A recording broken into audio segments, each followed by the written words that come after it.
السلام عليكم ورحمة الله وبركاته. كسر دواء شبكة دلقة برتين تكنولوجيا جودها انت دلوا يقان التجمال وأنا أمين عبدية. موضوع عمان توحن كو قادن دونا أما كو فلاقين دونا سيد uga hortagi lahayd kuleylka badan ee ku yimaada madaxa aad internet oo isticmaashay loo yaqaan modemkaas waxaan wada ogsoonahay oo qof walba yaqaana in marka uu internetka ku xirmayo uu ku xirmo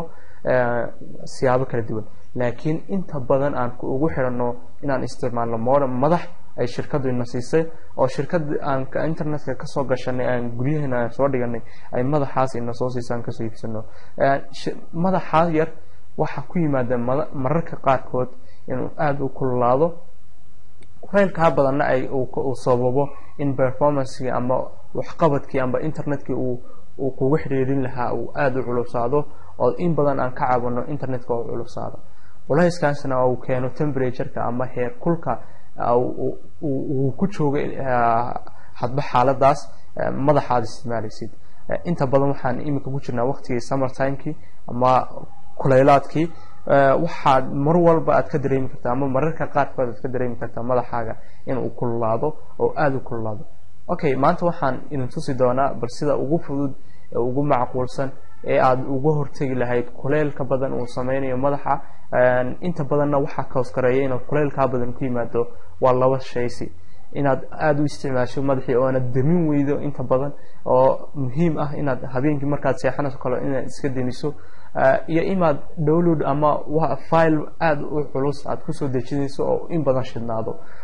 markaana uu performance-kiisa aad u kaco marka uu aad waxqabadkiisa uu kor u kacana temperature-ka oo kor u kaco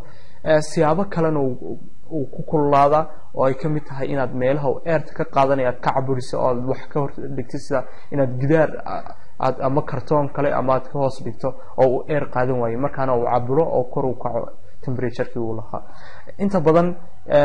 temperature-kaas waxa loogu talagalay all components-ka ama devices-ka electronic ah inayna dhaafin 40 degree ama Celsius ilaa una hoosna u dhaafin 30 degree Celsius sabli aadanka oo kale ay tirisaw tahay temperature-kiisu inta badan haddii uu dhaafana waxa uu kooskaraya inuu horta performance-kii hoos u dhaco talabaada oo kale inuu cimrigiisii uu soo gaabto oo lifetime-kiisii uu yaraado marka uu overheating badan aad ka dareentid lifetime-kiisii yaraado shay marka insha Allah casharka ayaan ku qaadan doonaa waxaanan isticmaali doonaa oo aan cashar ku qaadan doonaa waxa weeyaan muraawaxadaas oo aan ka soo saarnay ama aad ka soo saaran karto PC ama computer xumaaday ama spare-kiisa ama aad intaad jirto meelaha computer-ka lagu hagaajiyo aad muraawaxad intaad ka soo qaadato aad ka iibsan karto way jiraan muraawaxado kale oo loogu talagalay in aad ku isticmaashid tusaale ahaan oo kale waxaad isticmaali kartaa cooler pad-ka loogu talagalay laptop-yada ama hoosta looga dhigo laptop-ka oo qaboojiya kuwaasoo qiimahoodu uu yahay meelaha una ka badnin $20 oo aad ka helayso Somaliland guud ahaan ama Soomaali oo dhan aad ka heli karto dukaamada ku yaala magaalo kasta aad joogto inta badanna ay isticmaalaan dadku laakiin waxa ku fudud oo aan islaahay oo inoo fudud waayo cooler pad-ka uma isticmaali kartid ma laptop bad isticmaali mise modem bad isticmaali laakiin maanta waxaan insha Allah idin tusi doonaa muraawaxada ku jirta kombiyuutarada desktop-ka ee qaboojisa CPU-ga ama qaboojisa transformer-ka ama motherboard-ka qaboojisa oo 3 xabo ay mar walba ay la socoto computerada CPU-ga ayaan mid kamid ah insha Allah idin tusi doona sidii aad ugu talaali lahayd USB-gana aad ugu sii talaali lahayd modem-ka aad hoos dhigi lahayd si uu qaboobo markaan aad ka warwareynba inaad uu qabow ama kuleyl dambe uu ku yimaado modem-ka. Okay, casharka ayaan iska gudageli doonaa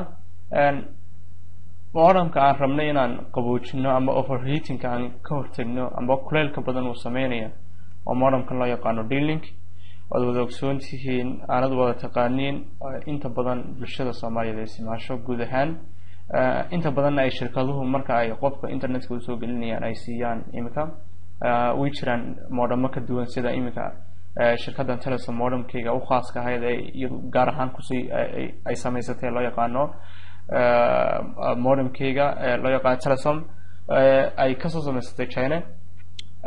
iyo kuwa kale oo sida Sum Cable oo kale modemkan iminka Portugal ay ku bixiyaan Portugal ay ku bixiso Somtel oo kale modem gaar ay bixisaa oo isugu bir leh laakiin inta badan waxaan la isticmaalaa waa modemadan D-Link oo iminka haddeertan ay bixiso shirkadda Telesom oo ay siisa macaamiisheeda markay internetka soo gashanayaan waxaan wada ogsoonahay in xaggan ay ku qoran tahay modemka xaggan ay ku qoran tahay warning to prevent overheating remove the clear protective cover before using coverka protective ka saar intaan isticmaal overheating saad uga hortagtaa oo dhibaato badan uu leeyahay overheating san hore u soo sheegnay performance iyo wax qabadkii uu internetkaagu xawaarihiisa inay hoos u dhinto markaad wax soo dejisanayso kale overheating uu sameeyaa laakiin inaad qaboojisaa waa muhiim inkastoo ku jirno summer time oo xilli kulayla inta badanna temperature-ku uu heer sare yahay gobolada qaar kuwa kalena iska normal yihiin laakiin inta badan waxaa muhiim ah mar walba inuu normal temperature ku taagnaado internetkaagu modemkaagu si aad u hesho internet macquula oo xawaarihiisa aad u sarreeyo okay iminka waxaan sameynaynaa fanka oo ah marawaxadaan ku xidhinay aad arkaysiin ayaan ku xidhi doonaa iyagoon u isticmaalana USB cable inaan u isticmaalna aad arkaysiin USB cable-ka waxaan ka gelinaa hadhow toona insha allah wuxuu modemka wataa uu kaga duwan yahay kuwa kale ama inta badan iminka loo sameeya modemada inuu USB wataan USB-ga oday arkaya ambiyeerka amba internet dabka uu isticmaalaana waxa weeyaan waa 1 ampere waa 1 ampere 12 volts inuu isticmaalaa inputka marka marawaxadda yarna aad bay u saqiirtahay waad arkay dab badan ma cunto in badanna kaa cunmayso USB-ga unbaad xagga u gelin doontaa markaad u baahatay ama aad dareento amba every time si u qabobsanaado modemkaagu waxaad u suri doontaa USB-ga xaggaas okay aan bilowno waxa uu leeyahay waxa ay wadataa marawaxaddan yari saan ogsoonahay laba xarig ama laba xaasow labada xaasow waxay kala yihiin casaan iyo madow saad ogsoontihiin aad arkaysiina casaanka waxaa loo asteeyaa inuu live wire-kii yahay ama kii dabka wade kan madowna kii dabka celinayay inuu yahay saan wada ogsoonahay saas ayaana loo isticmaala xarkaa USB-guna wuxuu leeyahay 4 xarig labadan xarig ee kale iska tuur inaga waxayna khuseeyaa waxa weeyaan waa madow iyo casaanka aad arkaysiin inkastoo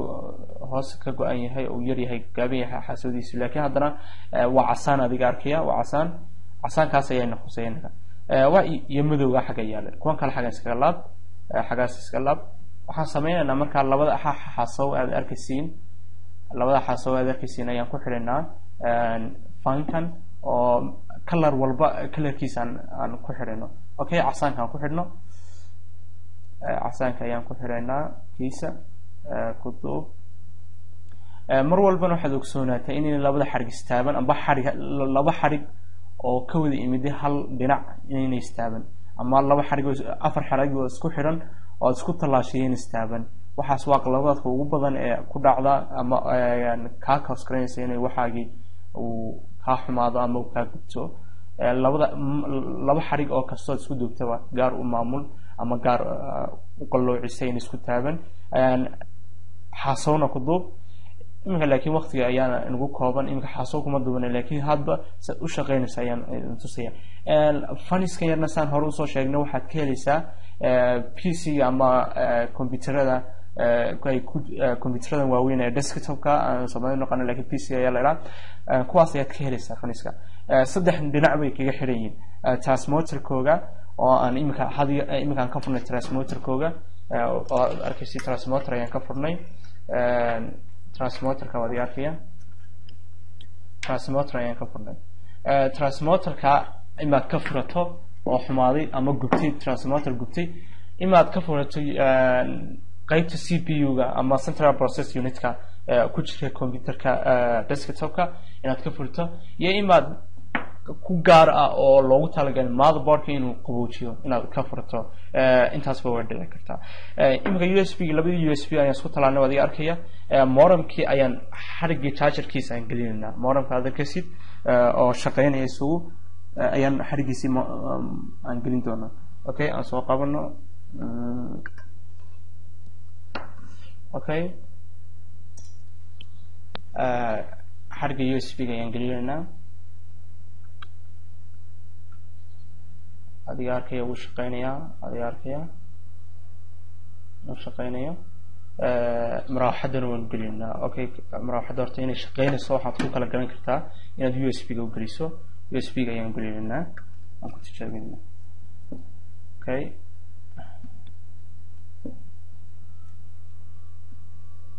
bismillah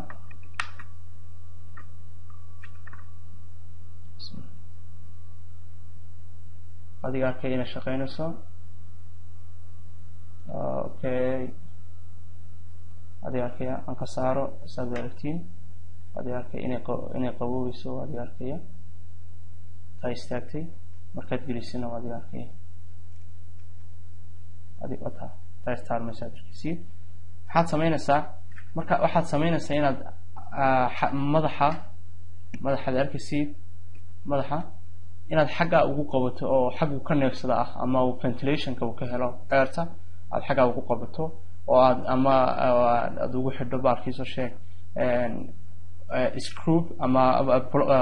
dismiss inta soo qaadato aad u dalooliso ugu xidho xaggaas imaad call ama super glue tere la yiyo intaad geerasho ugu mariso xagga ugu xidho waxaana ku fiican intaad modemka dili lahayd amba uu dhaawac soo gaari lahaa coverkiisa inaad soo qaadid baarkiiso sheeg xamag ama waxaan loo yaqaano super glue tere oo available waa laga helaa dukaamada inaad soo qaadito $1 ayaa jirta taas amba soo qaadato ugu shubtid xagga oo geerasha si uu qabto oo ugu xajiyo aad ugu shubto ayaa wanaagsan taas ayaanad ugu shubi doontaa insha Allah oo saa kuugu shaqeynaya bahalkiina overheating badna waad ka nasan doontaa oo bahal qabo oo wanaagsan ayaad isticmaali kartaa sometimes marka aad gasho winter ama qabowga oo kale waad ka saaran kartaa USB-ga oo isagoo kaliya ayaad isticmaali kartaa normal temperature ayaa loo baahan yahay mar walba inaad aad u sii qaboobana looma baahna performance-giisa ayaa hoos u dhacaya inuu aad u kululaadana looma baahna performance-giisa ayaa hoos u dhacaya mar walba inuu normal temperature-ka uu ahaado ilaa 40 amba 40 wixii ka hooseeya 30 au noqdo inuuna 30 ka hooseyn 40 kor u dhaafin ayaa muhiim ah temperature-kiisu super performance-kiisu high u noqdo intaas ayaan casharkeena maanta ku joojin doonaa assalaamu calaykum waraxmatullaahi wabarakaatuh